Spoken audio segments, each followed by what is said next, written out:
ಜನನಿ news ಚಾನೆಲ್ಗೆ like ಮಾಡಿ, subscribe ಮಾಡಿ, ಶೇರ್ ಮಾಡುವ ಮೂಲಕ ನಮ್ಮ ಚಾನೆಲ್ಗೆ ಸಹಕರಿಸಿ.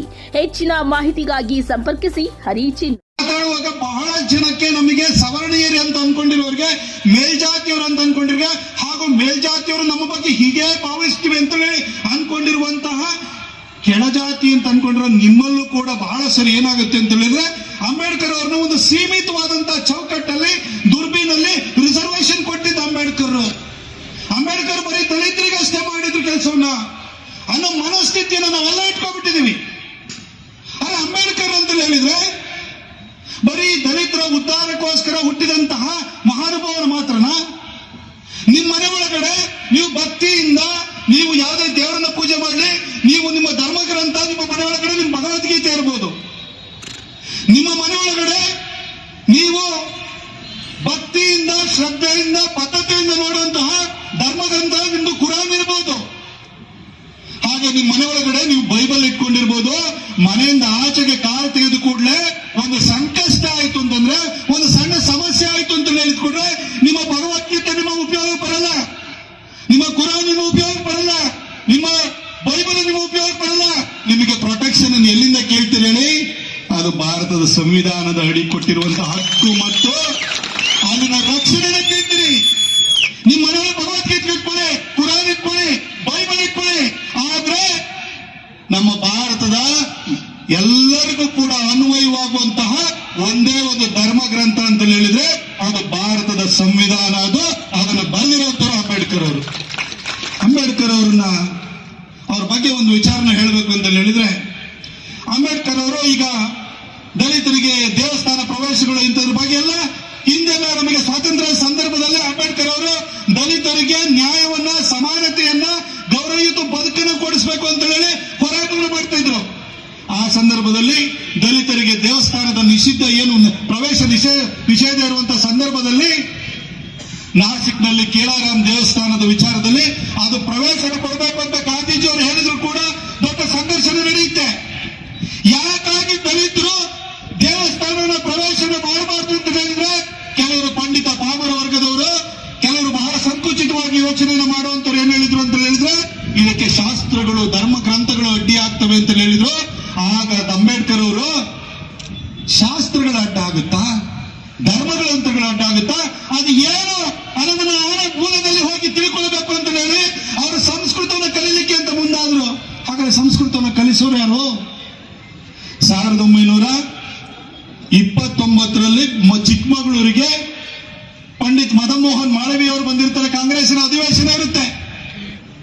ಚಿಕ್ಕಮಗಳೂರು ಹತ್ರ ಇರುವಂತಹ ಹೊರನಾಡು ಬಳಿನಲ್ಲಿರುವಂತಹ ಒಂದು ಜಾಗದಲ್ಲಿ ಅಲ್ಲಿ ಹೊಸಕೆರೆ ನಾಗಪ್ಪ ಶಾಸ್ತ್ರಿಗಳು ಅಂತಿರ್ತಾರೆ. ನಾಗಪ್ಪ ಶಾಸ್ತ್ರಿಗಳು ಅವರು ಪ್ಲೀಡರ್, ಗೌರ್ಮೆಂಟ್ ಪ್ಲೀಡರ್, ಲಾಯರ್ ಆಗಿರ್ತಾರೆ. ಅವ್ರ ಮನೆಯಲ್ಲಿ 6 ಹೆಣ್ಣು ಮಕ್ಕಳು, 4 ಗಂಡು ಮಕ್ಕಳು. ಜೀವನ ನಡೆಸೋದು ಬಹಳ ಕಷ್ಟ ಇರುತ್ತೆ. ನಾಯಗಿರಿನಲ್ಲಿ ಹೊಟ್ಟೆ ಹೊರೆಯಕ್ಕಾಗ್ತಾ ಇರಲಿಲ್ಲ.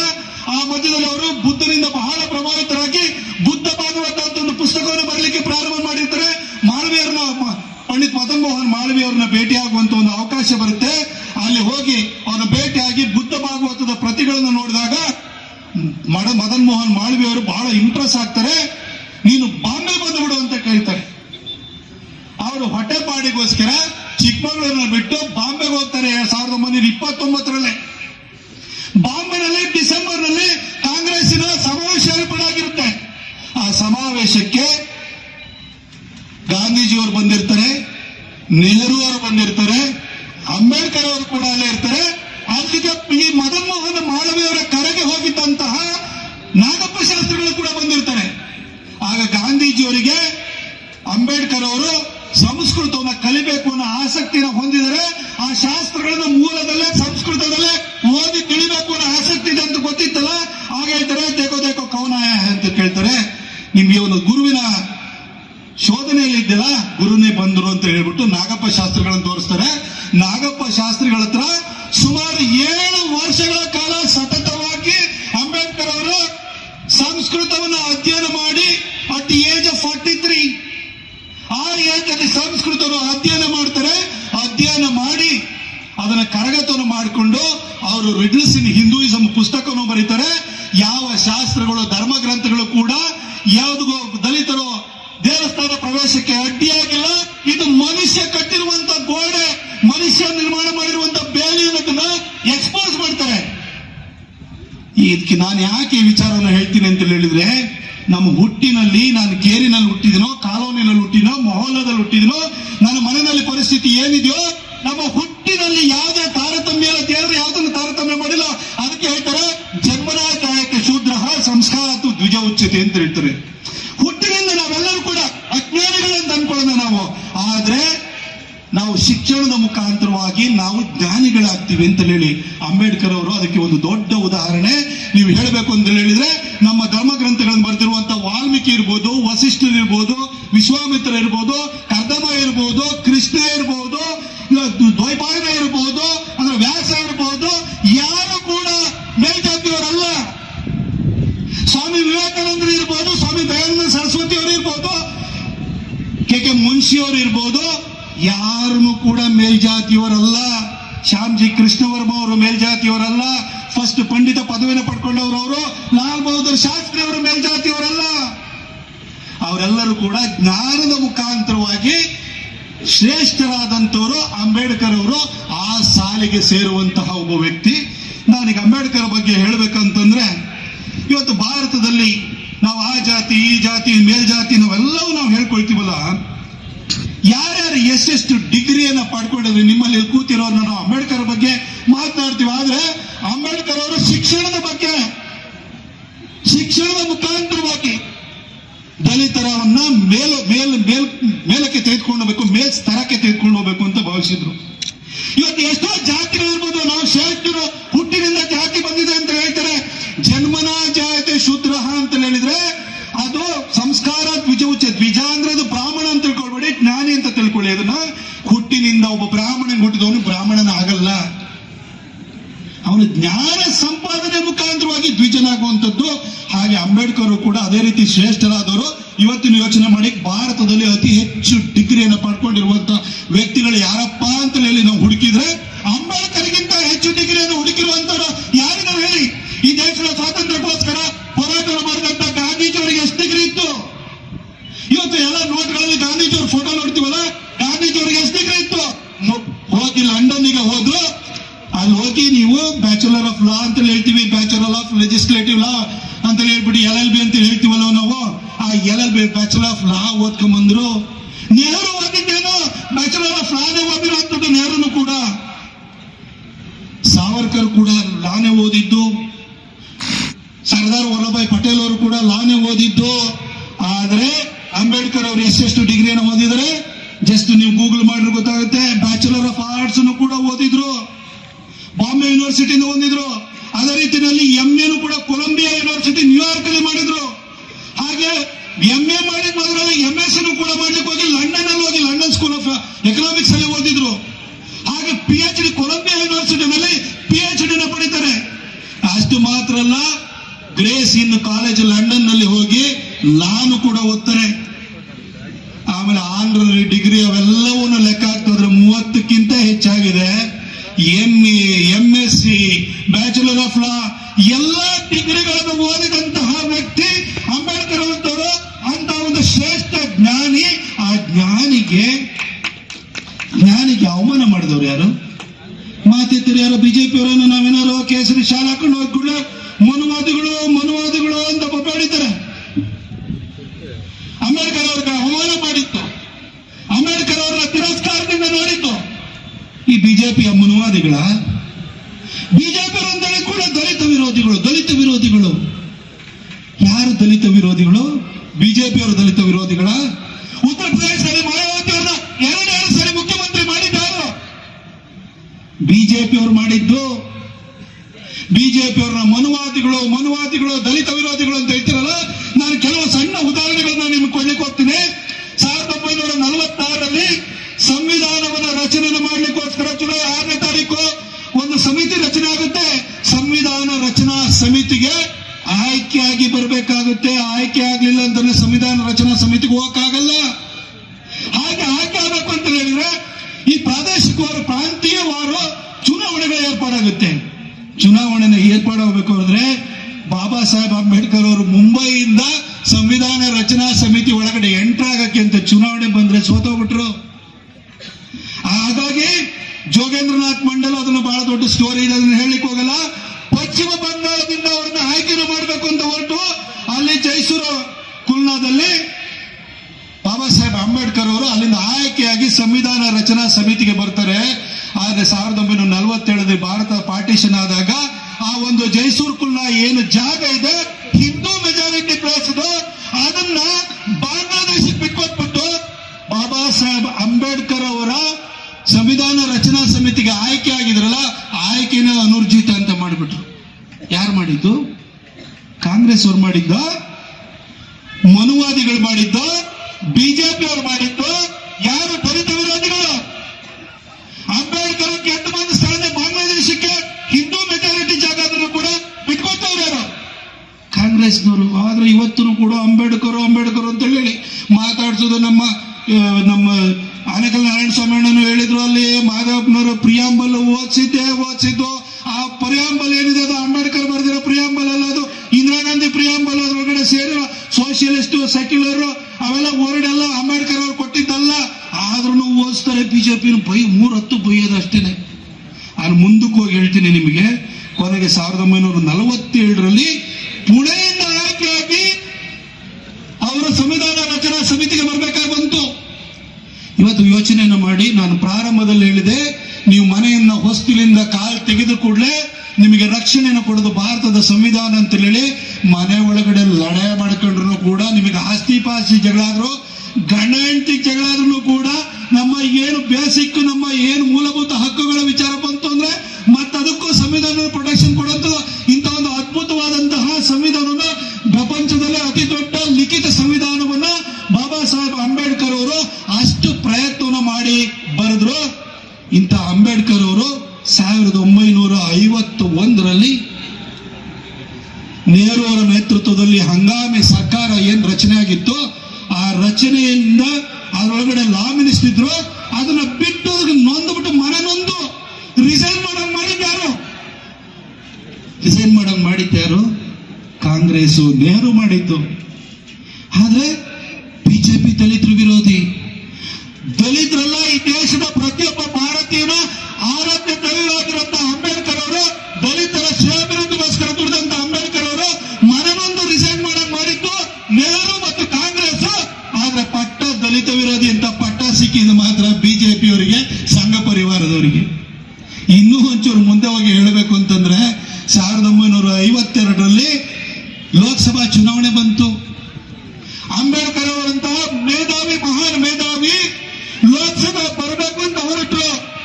ಕಾಂಗ್ರೆಸ್ ಅನ್ನು ಸುಡೋ ಮನೆ ಅಂತ ಹೇಳಿದ್ರೆ ಕಾಂಗ್ರೆಸ್ ಓಟ್ ಹಾಕಿ ಅಂತ ಯಾವತ್ತು ಹೇಳಿಲ್ಲ. ಇವತ್ತು ಯಾರೋ ಎಷ್ಟೋ ಸರಿ ಜೈ ಭೀಮ್ ಅಂತ ಹೇಳ್ತಿರ್ತಾರೆ, ಕಾಂಗ್ರೆಸ್ ಓಟ್ ಹಾಕಿ ಅಂತ ಹೇಳ್ತಾರೆ. ಅಂಬೇಡ್ಕರ್ ಹೇಳಿರೋದನ್ನ ಕೂಡ ಮರೆತು ಬಿಟ್ಟಿದ್ದಾರೆ ಅವರು.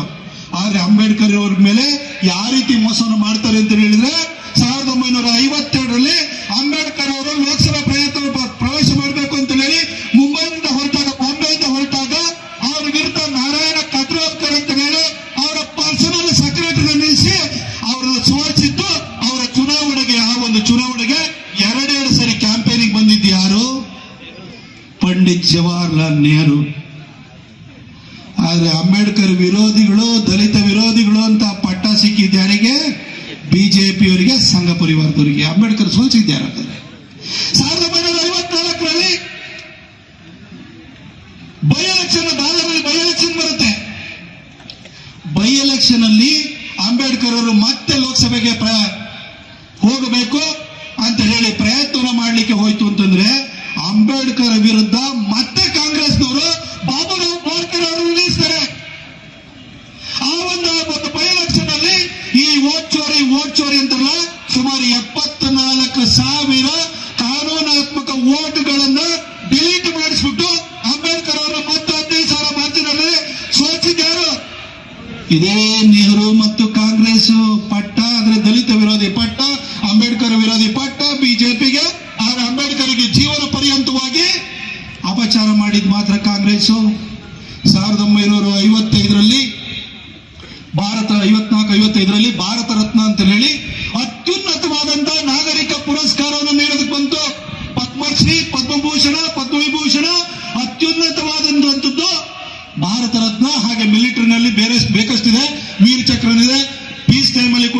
ಅಶೋಕ ಚಕ್ರ ಇದೆ, ಯುದ್ಧದಲ್ಲಿ ಮಾಡಿದಾಗ ಪರಮವೀರ ಚಕ್ರವನ್ನು ಕೊಡ್ತಾರೆ. ಹಾಗೆ ಭಾರತದ ಒಬ್ಬ ನಾಗರಿಕನಿಗೆ ಕೊಡುವಂತ ಅತ್ಯುನ್ನತವಾದಂತ ಗೌರವ ಭಾರತ ರತ್ನ.